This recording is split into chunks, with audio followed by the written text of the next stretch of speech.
Keberadaan orang Tionghoa di Indonesia memang memiliki sejarah panjang, tapi bahasan kali ini menyingkap sedikit tentang sisi gelap keterlibatan mereka selama masa kolonial Belanda.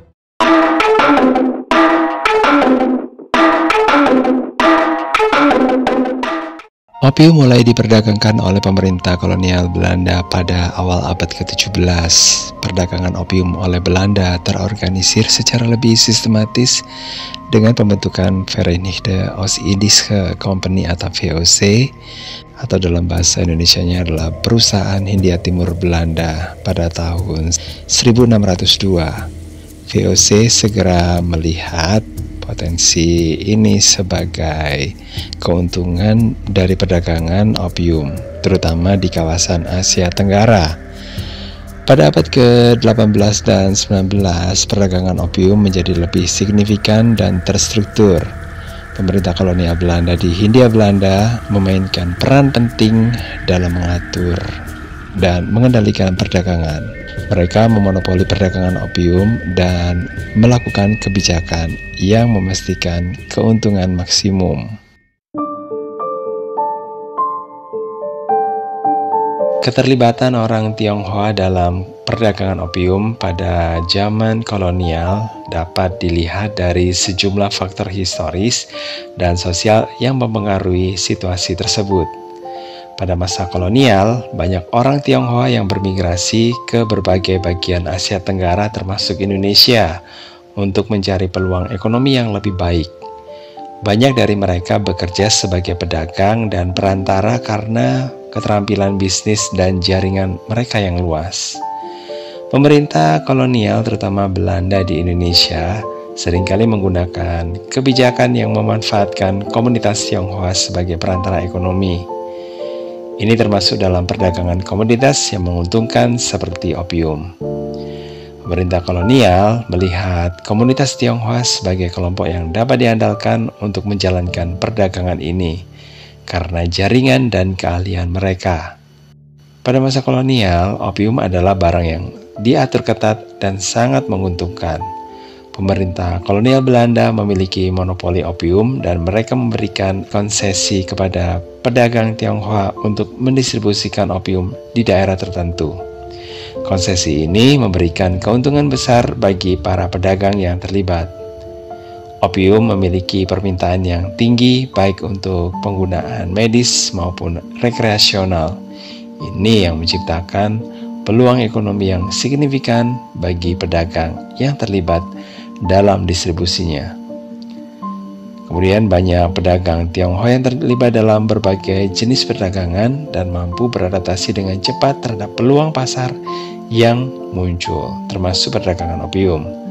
Keterlibatan mereka dalam perdagangan di abad ke-18 ini adalah bagian dari strategi bisnis yang lebih luas untuk memanfaatkan peluang ekonomi yang tersedia pada saat itu.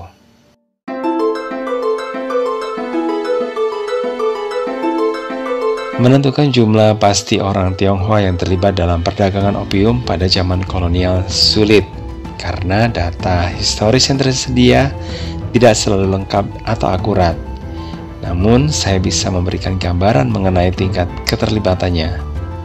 Sejumlah pedagang Tionghoa yang terlibat dalam perdagangan opium biasanya adalah mereka yang memiliki koneksi dengan pemerintah kolonial dan mampu mendapatkan konsesi atau izin untuk mendistribusikan opium. Ini adalah kelompok yang relatif kecil tetapi signifikan dalam struktur ekonomi saat itu. Pemerintah kolonial Belanda menggunakan kebijakan yang memanfaatkan beberapa pedagang Tionghoa sebagai perantara untuk memfasilitasi distribusi opium. Namun, ini tidak berarti seluruh komunitas Tionghoa terlibat dalam perdagangan tersebut. Pedagang opium Tionghoa biasanya adalah bagian dari jaringan bisnis yang lebih luas yang mencakup berbagai jenis perdagangan dan usaha. Jadi meskipun ada keterlibatan dalam perdagangan opium, banyak juga yang terlibat dalam bisnis lain seperti perdagangan barang, perbankan, dan industri. Kebanyakan orang Tionghoa yang bermigrasi ke Indonesia pada masa kolonial datang untuk mencari peluang ekonomi yang lebih baik, dan mereka terlibat dalam berbagai jenis pekerjaan dan usaha, tidak hanya perdagangan opium saja.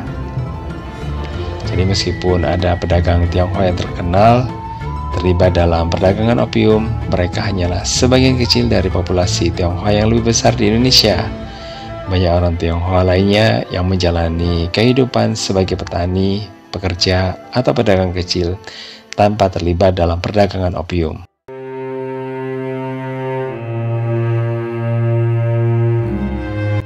Pembeli opium pada masa kolonial di Indonesia datang dari berbagai latar belakang sosial dan ekonomi. Dan ini dia ya yang menjadi konsumen opium. Yang pertama tentu saja penduduk lokal. Petani dan buruh ini banyak yang menggunakan opium sebagai cara untuk mengatasi rasa sakit, kelelahan, dan kondisi kerja yang berat. Opium dianggap sebagai pembantu mereka tetap bekerja lebih lama dan dengan rasa sakit yang berkurang. Buat orang-orang yang mengalami stres, opium ini bisa menjadi semacam pelarian dari stres dan kesulitan hidup sehari-hari. Selain penduduk lokal, ada juga imigran Tionghoa. Sebagian imigran Tionghoa yang terlibat dalam perdagangan dan bisnis juga menjadi konsumen opium. Mereka mungkin menggunakannya untuk relaksasi setelah hari kerja yang panjang. Opium juga dikonsumsi oleh orang-orang Tionghoa dari kelas sosial yang lebih rendah, baik itu sebagai obat maupun rekreasional. Selain itu ada juga elit lokal dan kolonial. Bagi beberapa pejabat lokal dan pedagang kaya, termasuk orang Eropa dan elit pribumi, ini menggunakan opium sebagai bagian dari gaya hidup mewah mereka. Mereka sering mengadakan pesta di mana opium disajikan sebagai bentuk hiburan. Selain itu juga digunakan ya dalam hal medis. Opium ternyata zaman dulu digunakan sebagai pengobatan tradisional untuk mengobati berbagai penyakit dan kondisi medis.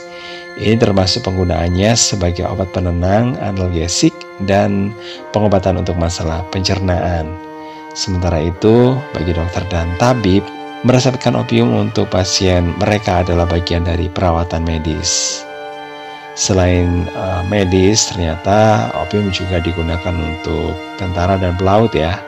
Beberapa tentara kolonial dan pelaut menggunakan opium untuk mengatasi rasa sakit, kelelahan, dan kondisi kerja yang keras di lapangan.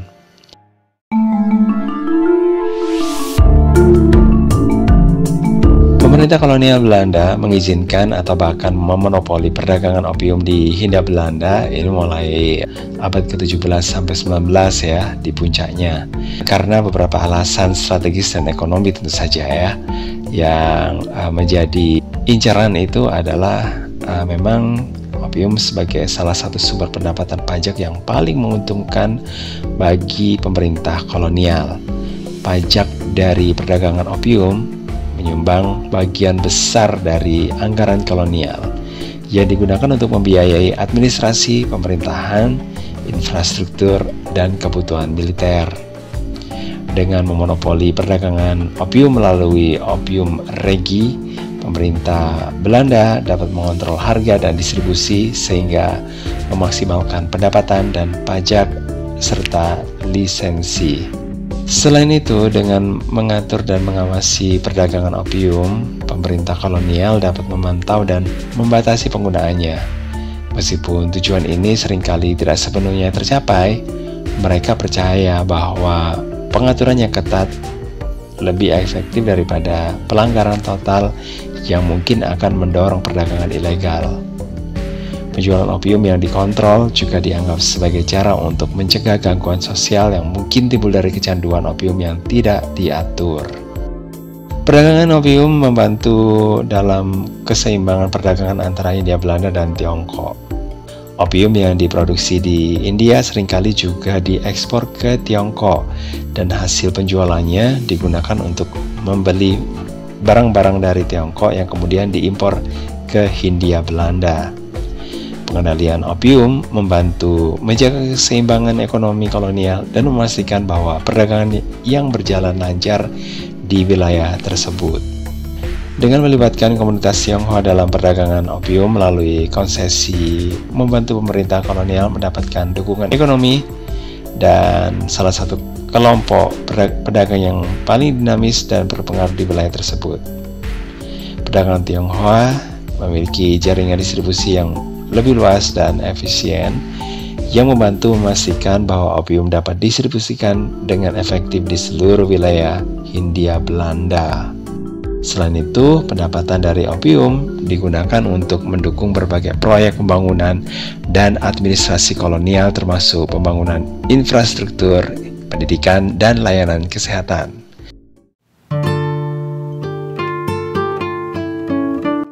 Di Hindia Belanda, pelegalan dan pengaturan perdagangan opium diatur oleh beberapa undang-undang dan peraturan. Berikut ini adalah undang-undang kunci terkait pelegalan dan pengendalian opium. Yang pertama adalah Reglement Opium yang dibuat di tahun 1870. Isinya adalah Reglement Opium yang dikeluarkan untuk undang-undang utama yang mengatur perdagangan opium di Hindia Belanda. Undang-undang ini memberikan monopoli perdagangan opium pada pemerintah kolonial dan mengatur distribusi serta penjualan opium melalui sistem konsesi, yang tujuannya adalah untuk mengontrol penggunaan opium dan memastikan bahwa semua perdagangan dilakukan secara resmi dan diawasi sambil memaksimalkan pendapatan dari pajak opium. Selain itu juga ada opium regi. Sistem opium ini adalah sistem administrasi yang dikelola oleh pemerintah kolonial Hindia Belanda untuk mengontrol perdagangan opium. Sistem ini termasuk undang-undang yang diatur cara opium diproduksi, didistribusikan, dan dijual. Dan masih ada banyak ya peraturan-peraturan lainnya yang mengatur masalah opium ini.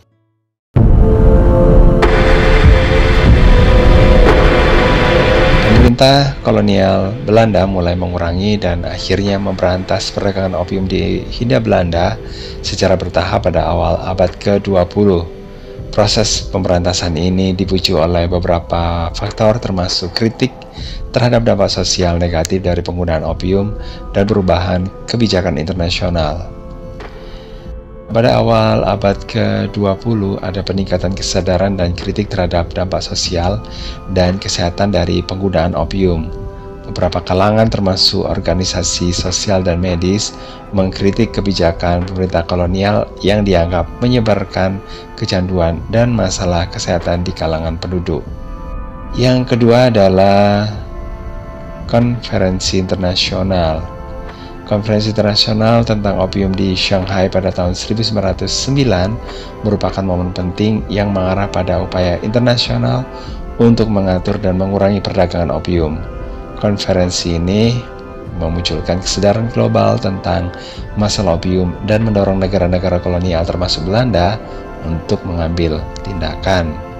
Pada tahun 1920, pemerintah kolonial Belanda mulai menerapkan reformasi dalam kebijakan opium dengan mengurangi distribusi dan pengaturan yang lebih ketat terhadap penggunaan opium.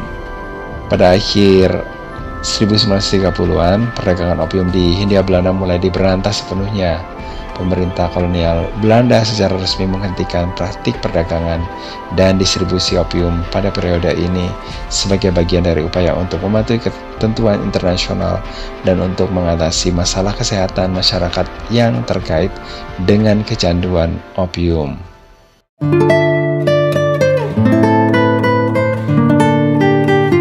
Setelah opium dilarang, nasib pedagang opium Tionghoa bervariasi ya, tergantung dari konteks historis dan geografis spesifiknya. Di sejumlah tempat, ada beberapa pedagang opium beralih ke perdagangan komunitas lain seperti teh sutra atau barang-barang lain yang legal. Mereka yang memiliki modal dan koneksi seringkali dapat menyesuaikan diri dengan perubahan ini. Ada juga ya yang terus berdagang opium secara ilegal. Larangan tidak serta-merta menghentikan permintaan akan opium, sehingga perdagangan gelap tetap ada. Para pedagang ini harus menghadapi risiko penangkapan dan hukuman dari pihak yang berwenang. Ada juga beberapa pedagang opium memilih untuk pindah ke wilayah atau negara lain di mana penegakan larangan tidak seketat atau di mana mereka bisa melanjutkan bisnis mereka tanpa banyak gangguan.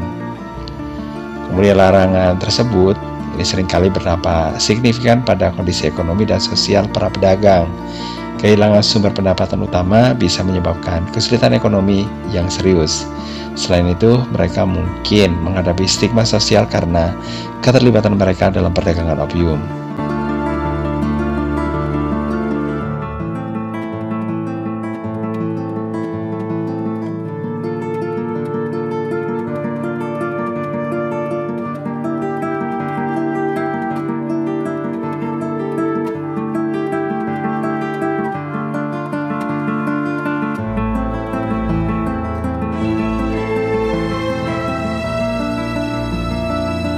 Oke, itu tadi bahasan kita untuk kali ini. Mudah-mudahan bermanfaat buat kita semuanya. Dan supaya kita tidak terjerumus ke hal yang tidak diinginkan. Dan jangan lupa ya untuk like, subscribe, komen, dan share untuk dukungannya. Dan sampai ketemu lagi di bahasan berikutnya.